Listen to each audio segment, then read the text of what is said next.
Assalaamu calaykum kusoo dhawaada channelka. Muuqaalkeena maanta waxaan rabaa in aan ku dhisno projectgan aad u jeedaan oo ah password validation. Wuxuu ku sameynayaa haddii aad password soo gelisid in uu ku kala sheego marka passwordka aad soo gelisay xaaladda oo joogo, hadduu yahay macnaha mid daciif ah ama mid dhexdhexaad ah ama mid xoogan oo strong ah oo meesha la rabo loogu baahan yahay. Intaba wuu ku jeegareynayaa. Projectgan waxaan ku dhisno marka anagoo isticmaalayno HTML, CSS iyo JavaScript. Daawasho wanaagsan.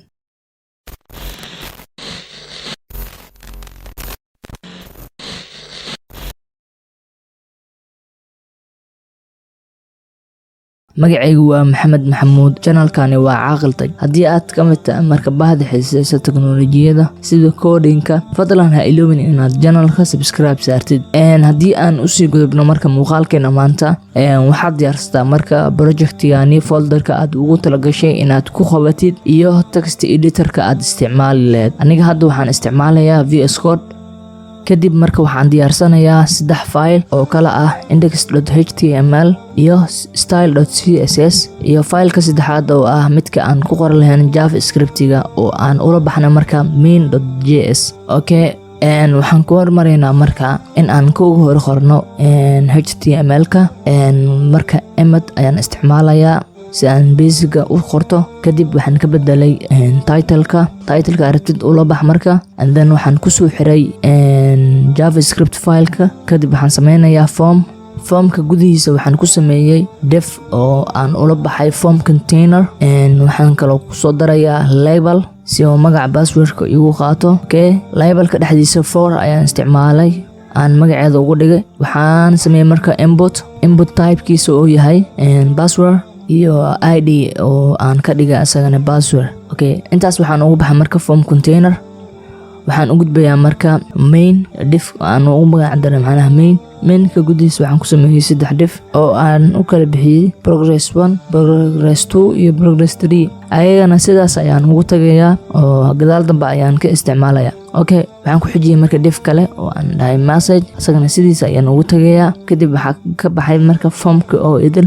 waxaan sameynayaa marka div aan ugu magac daray police. waxaan gudaha ka gelinayaa marka div loo yaqaano ball blue. kadib waxaan gudaha kasii gelin doonaa div kale oo loo yaqaano ball blue light. waxaan aan sameynayaa marka hadda waa decoration oo kaliya.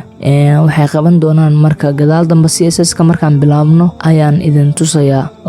ayagana waxaan ugu baahanahay marka ball blue oo kale ilaa 3 banooni oo kale inaan gaarsiiyo. 3 marka si aan u gaarsiiyo waan koobiyeynayaa marka. midka xiga waxaan u bixinayaa green, mid ku sii xigana red.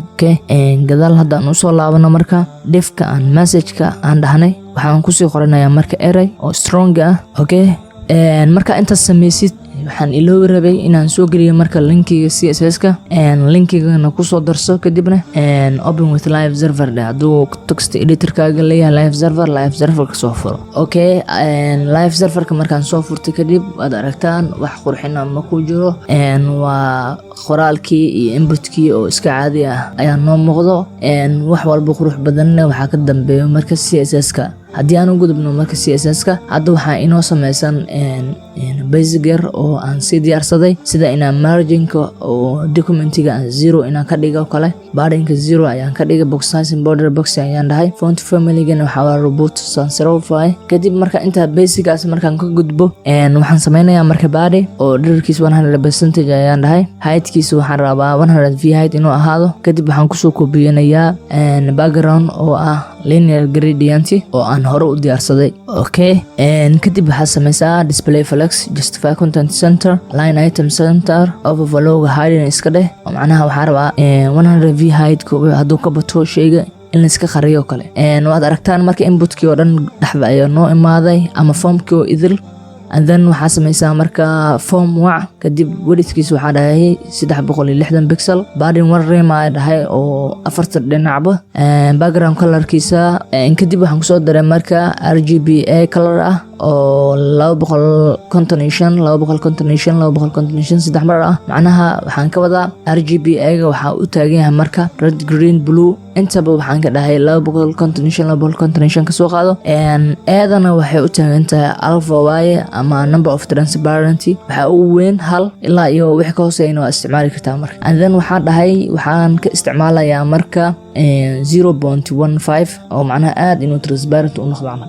kadib waxaan ku soo daray marka backdrop filter oo sameynaya marka background-kan oo RGB-ga aan isticmaalay gadaashiisa blur inuu ka dhigo kale wix ka dambeeyo kale inuu blur ahaan u soo muujiyo ilaa 8 pixel gaasi ayaan dhahay. and then waxaan ku soo daray marka box shadow oo qiimaha ugu horeeya aan ka dhahay 0 ka dhig. axis-ka waa axis-kana waxaan dhahay 8 pixel 32 pixel oo ah asagana blurnaska qaabka blurka ah. speed-ka oo qiimaha kala xiga ahna 0 ka dhig ayaan dhahay. okay border ayaan u gudbay marka 1 pixel oo solid ah oo silver ah. okay border radius-ka waxa u baahanahay dhahay 8 pixel waxay round inuu ka dhiga rawaan geesaha. and then waxaan u sii gudbayaa marka form container lift ahead.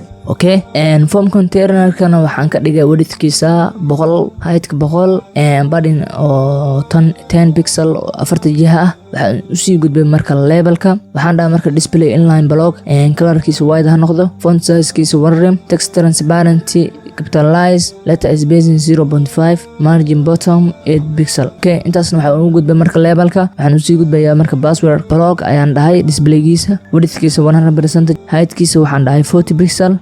padding oo waxaan u baahanahay dhahan 10 pixel kor iyo hoos ah.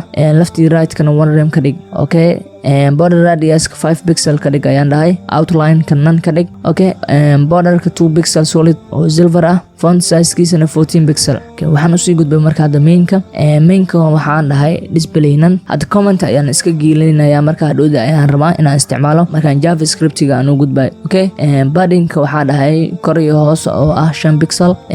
labada dhinac left iyo right-kana waxaa ka dhigay 10 pixel. okay progress ayaan u gudbay marka oo macnaha progress 1 progress 2 ayuu ahaa laakiin magaca guud ay ka sameyn yihiin wuxuu ahaa oo saddexdaas dhif leh progress. okay progress-ka marka waxaan dhahay background color u sameey hexadecimal-kan ayaan ku copy gareynaya ku paste gareynaya. okay width-ka waxaa dhahay marka 70 pixel ka dhig. height-ka waxaa dhahay 5 pixel ka dhig. display inline block ha u muuqdo ayaan dhahay.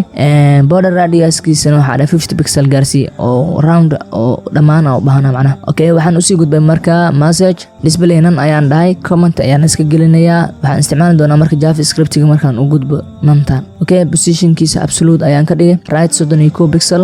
bottom-kana waxaa ka dhigay 1.2 rem. text transform capitalize ha u muuqato. letter spacing waa 0.5 pixel. okay waxaan usii gudbaynaa marka qaybta sharaxaada booliska idil container-ka ay ku dhex jireen position-kooda absolute ka dhig ayaan dhahay. width-ka oo waxaad ka dhigtaa dhahay 360. and then waxaan usoo gudbay marka ball blue-ga browniga blue-ga ahay asagana waxaa dhahay position-kiisa absolute dheh.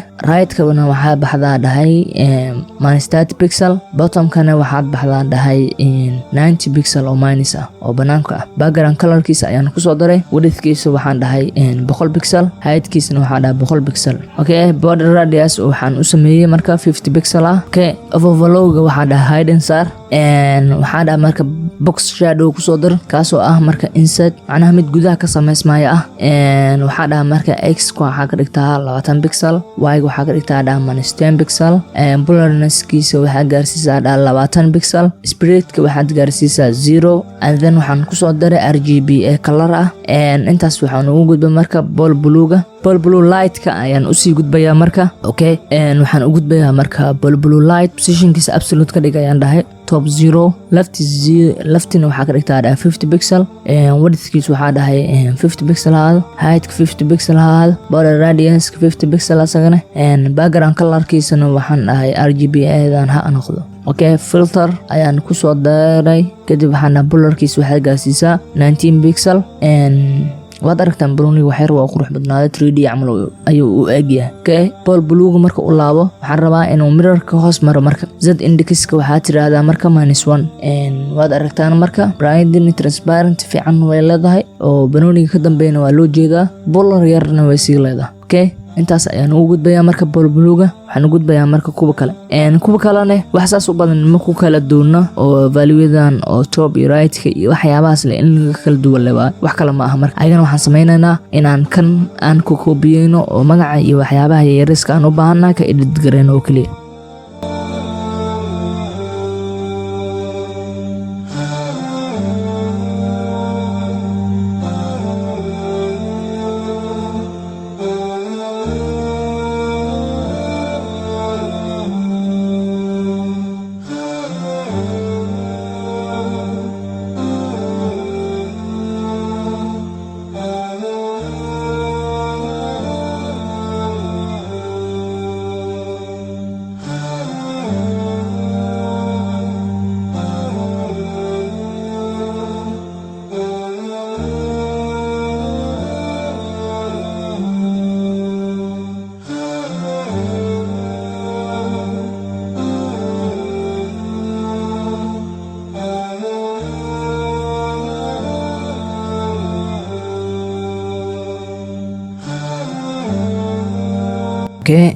markaan waad aragtaan waan dhameeyna marka saddexda banooni muuqaalka marka intaan ayaan ku sameeyaa baartigan waxaan u soo sameynayaa marka baarti kale oo aan javascript-ga iyo waxyaabihii dhamnaa aan ku sameyn doono marka waqtiga oo aad u sii badanayo awgeed marka waxaan idin soo dhigayaa marka linkigiisa qaybta card-kana waa idin soo dhigayaa description-kana waa idin soo dhigayaa baartiga kale. Wassalaamu calaykum waraxmatullaahi wabarakaatu.